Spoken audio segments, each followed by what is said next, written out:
March 15th, 44 BCE, the Ides of March, the most dangerous building in Rome, was not a fortress, a barracks, or a palace. It was a meeting hall. Julius Caesar, dictator in all but name, walked into Pompey's theater complex to run a session of the Senate. He walked in as the most powerful man in the Mediterranean world, and he never walked out.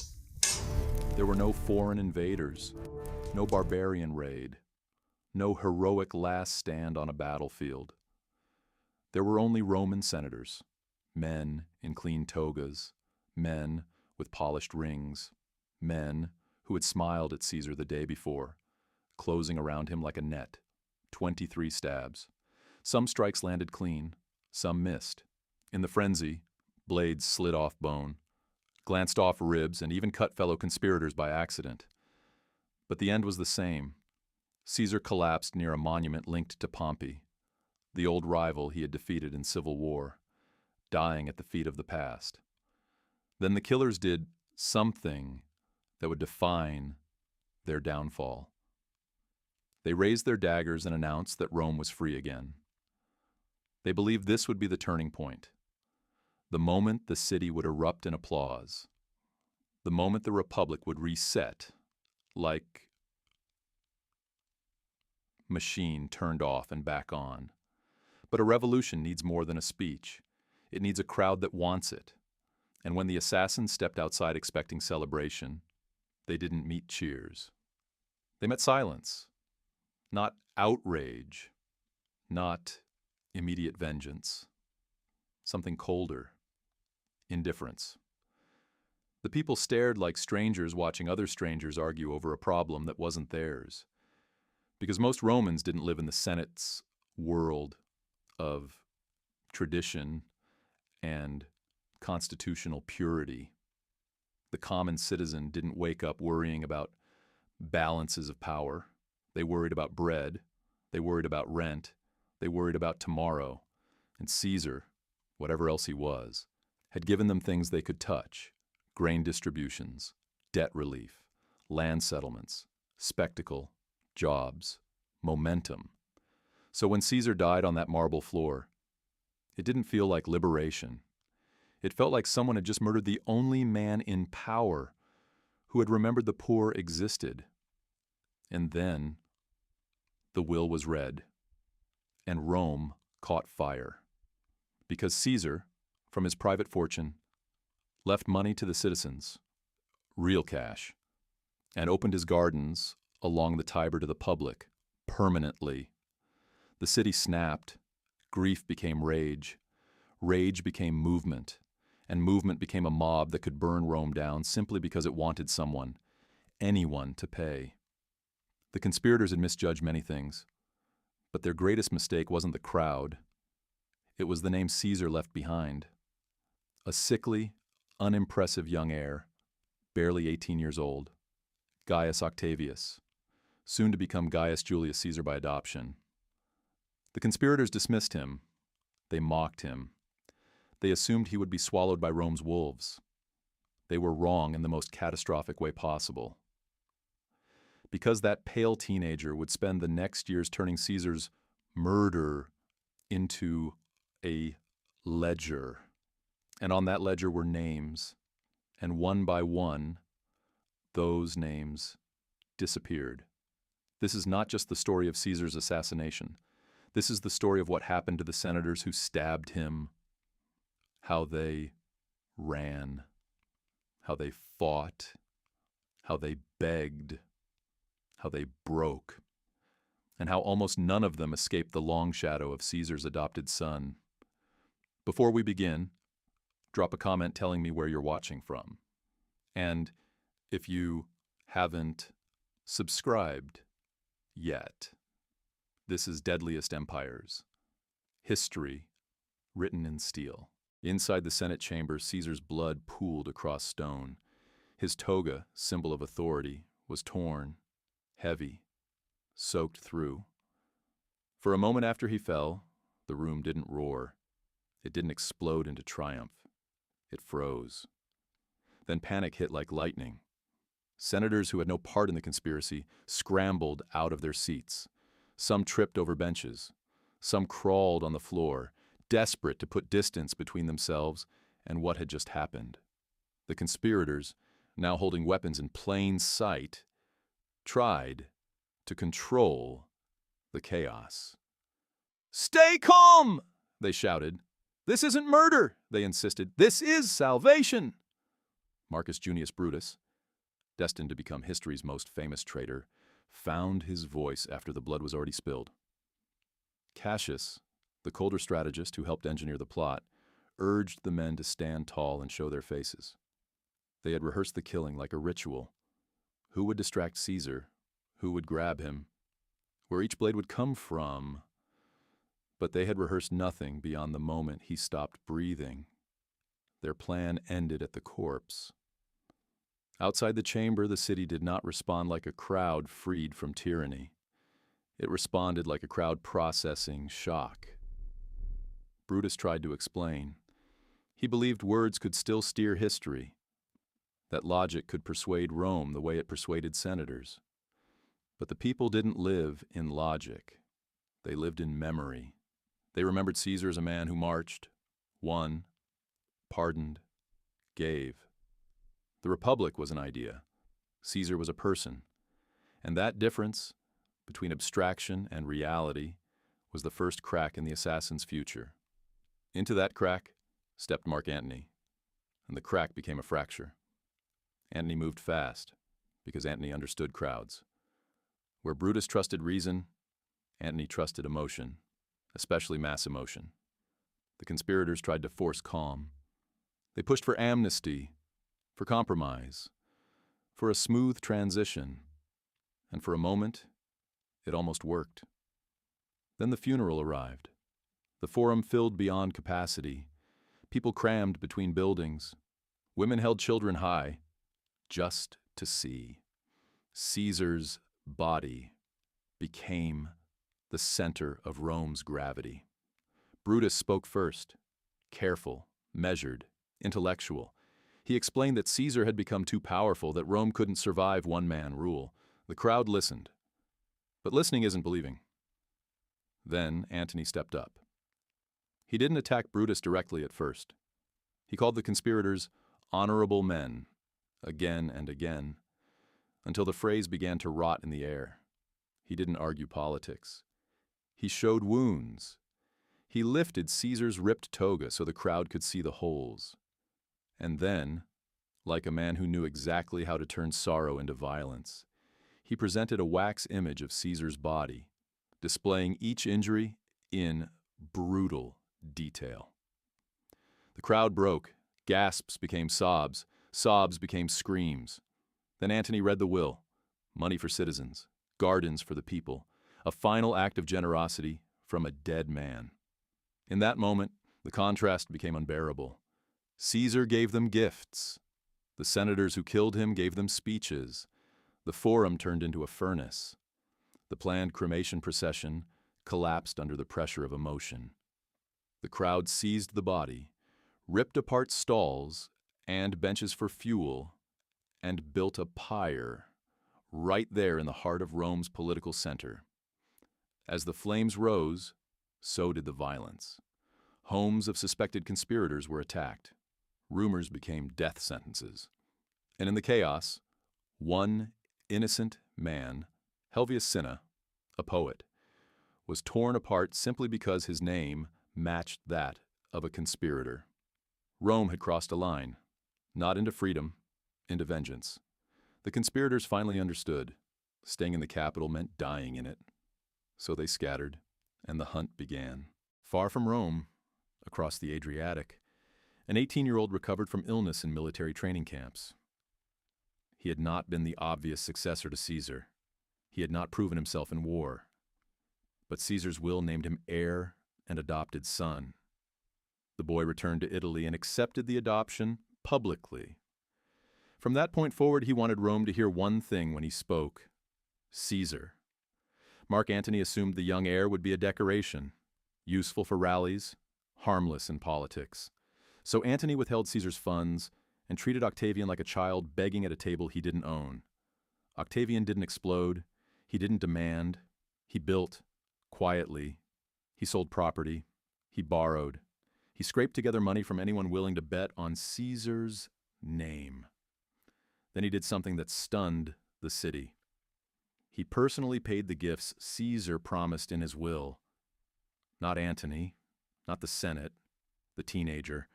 To the crowd, it looked like loyalty made flesh. A young man bleeding his own fortune to honor a dead man's word. To Caesar's veterans, it looked like legitimacy. And Rome's soldiers cared about legitimacy, the way predators care about scent. That's when the Senate made its own gamble. Cicero, brilliant, bitter, terrified of Antony, decided Octavian could be used like a weapon. Point the boy at Antony, let them clash, then rebuild the Republic afterward. Octavian let Cicero believe that fantasy. He raised troops. He marched. He won enough victories to become dangerous. And then when the Senate tried to sideline him, when they tried to treat him like a tool again, Octavian did what tools don't do. He marched his legions on Rome. And he demanded the highest office in the state.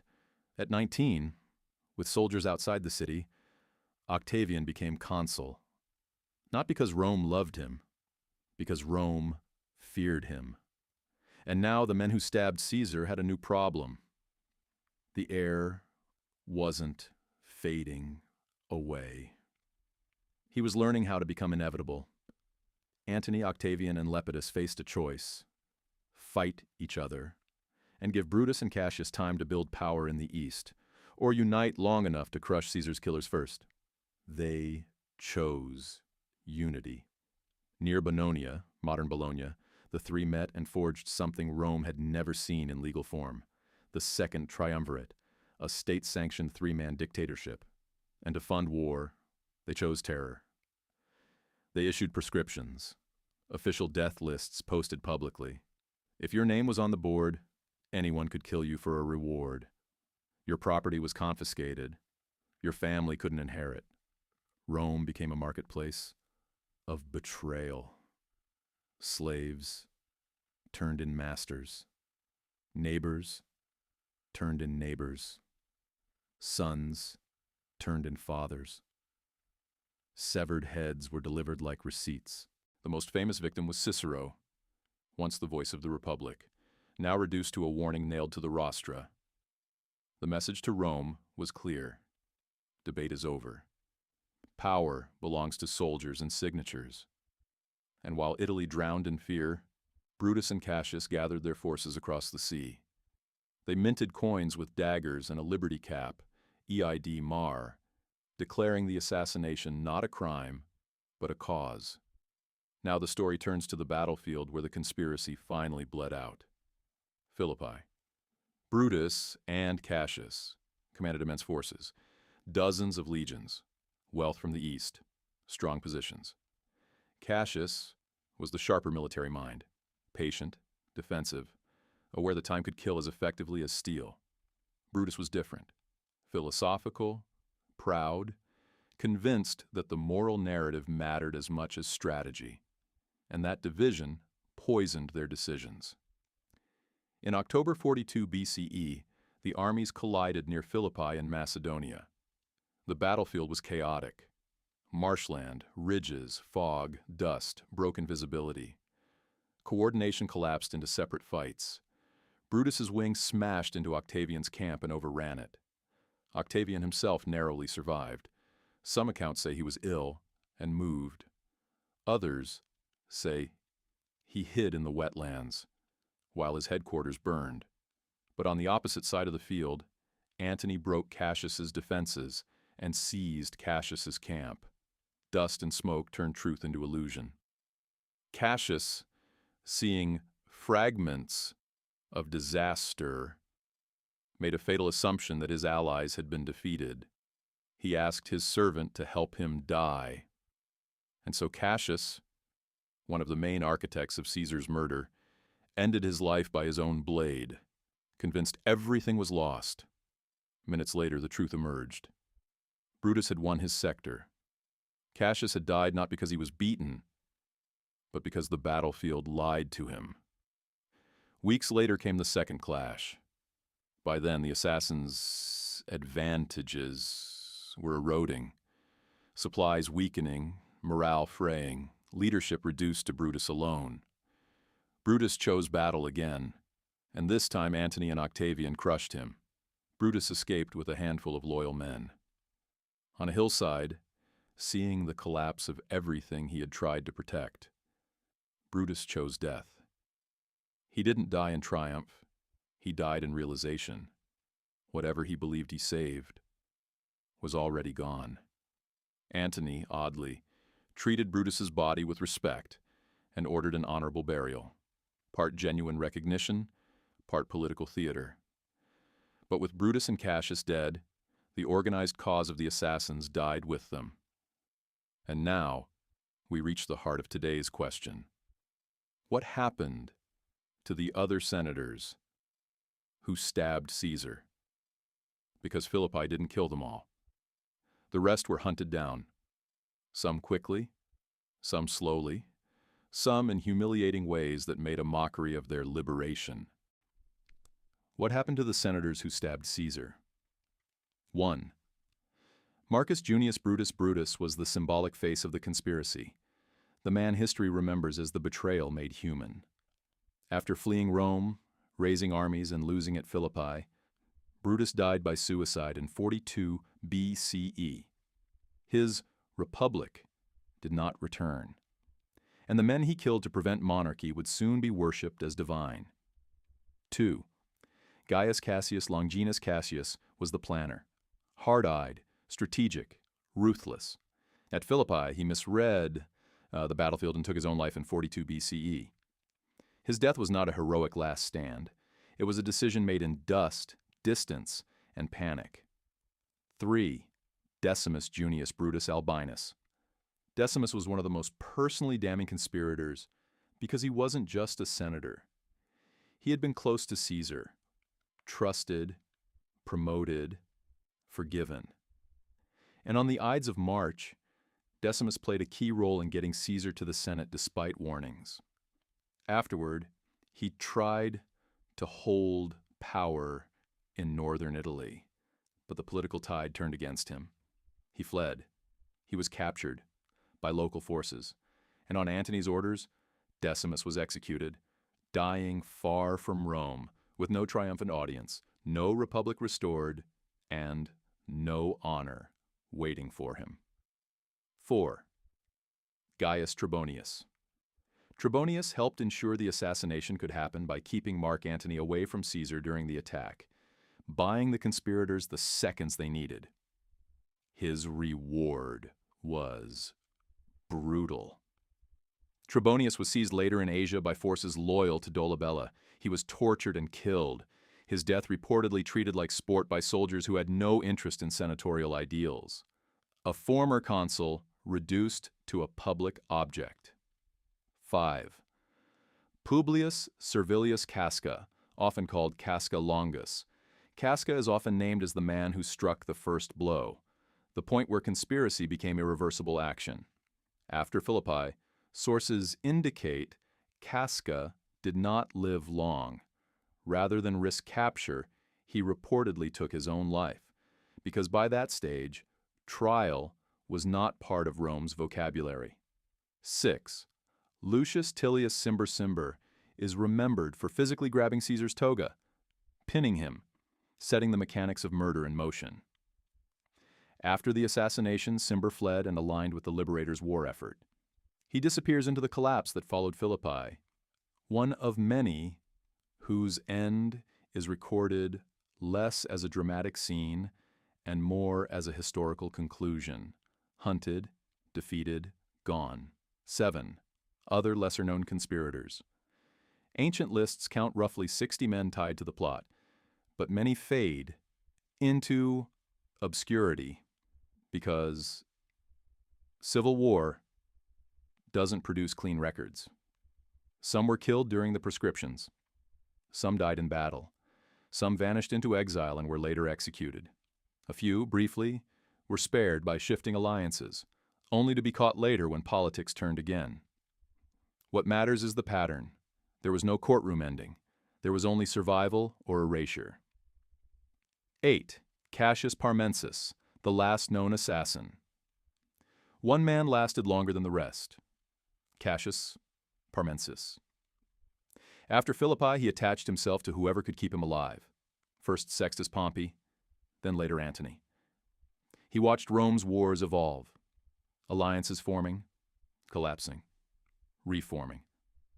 He watched Octavian climb, consolidate, and sharpen his grip, and he likely understood what the others didn't soon enough. Octavian did not forget names. Years later, around 30 BCE, Octavian's agents tracked Cassius Parmensis down and killed him.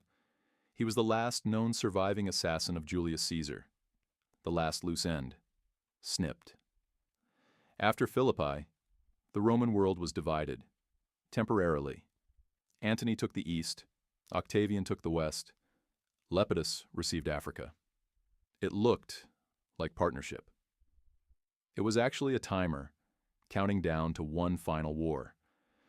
Octavian's Italy faced uprisings because he had promised land to veterans. Fulfilling that promise meant removing families who had lived on that land for generations. Whole communities were displaced. Resistance rose. Octavian crushed it. Meanwhile, Antony in the east formed his alliance with Cleopatra, strategic and personal, wealth and legitimacy braided together. To Romans back home, it looked like betrayal, like Rome's general slipping into a foreign monarchy. Octavian weaponized that image with chilling skill. He framed the coming conflict not as another Roman civil war, but as Rome versus a foreign queen. And in 31 BCE at Actium, Antony and Cleopatra's forces shattered, more from positioning and morale than from glorious heroics. They fled. Rome followed. In 30 BCE, Octavian entered Egypt as victor. Antony killed himself. Cleopatra followed, choosing death over humiliation. Then Octavian eliminated Caesar's biological son, Caesarion, ensuring there would be no rival claim to Caesar's bloodline. And finally, Octavian returned to Rome, not as the sickly teenager they mocked, but as the single center of power. He didn't declare himself king. Romans hated kings. So, he staged surrender. In 27 BCE, he theatrically returned authority to the Senate, while keeping the provinces, the armies, and the real power. The Senate rewarded him with a title that sounded sacred, without saying king, Augustus. And the republic in practical terms ended. At the same time, Julius Caesar was elevated into divine status, worshipped, with temples, with a cult. So here is the final brutal irony. The senators stabbed Caesar to prevent one-man rule. Instead, they triggered decades of civil war that destroyed the very class capable of stopping the next strongman. By the time the violence ended, the people didn't demand the republic back. They demanded stability, and Augustus offered it. The daggers didn't kill the throne. They cleared space for it. They didn't stop monarchy. They guaranteed it. So when you ask, what happened to each senator who stabbed Julius Caesar? The answer is almost always the same. They ran, they fought, they lost, and they died. By battlefield, by execution, by suicide, by torture, or by the slow inevitability of a young man who never stopped keeping score. If this story hit you, tell me in the comments. Which conspirator's fate felt the darkest? Brutus, Cassius, Decimus, Trebonius, or the last survivor hunted down years later? And if you want more deep, uncompromising history, subscribe. This is Deadliest Empires. History written in steel, in